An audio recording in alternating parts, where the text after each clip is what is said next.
Welcome to the Manager in Ministry. This is a 2-minute teach. We're talking about the second part here of what goes with yes and no.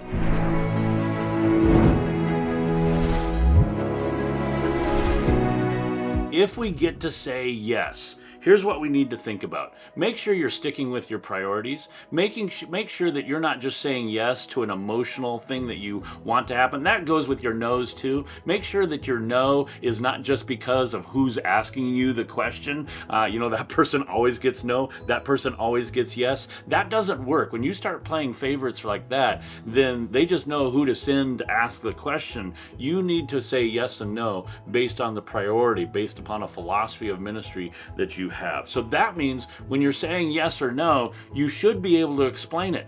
This has been really helpful for me. When my gut reaction, when somebody's asking me a question and my gut reaction is to say no, I then think to myself in my mind, can I explain why I'm saying no? The reason cannot be because I'm the leader, because I'm the pastor, because I'm the director. If that's the reason that we're doing it, then that's a big target on my back that says, if we change the director, then we might have a different yes or no. I want it to be based on a philosophical reason as to why we are saying yes or no. If you have to say no, here's something that's very helpful.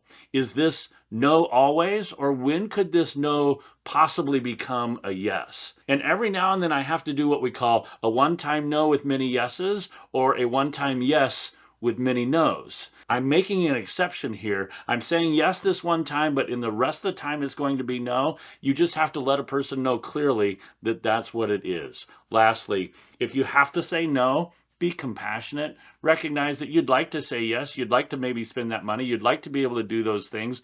But the priorities, the philosophy, whatever it may be that brings you to a point that you have to say no, be compassionate with your no. And if you get to say yes, do it with enthusiasm. Don't make the person feel bad that you said yes, but they really think that you think that maybe they shouldn't do that.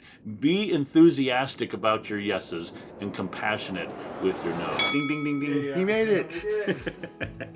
It's possible. These are just a few things that go with yes and no. You're doing it every day. You're doing it constantly. Be good at yes and no.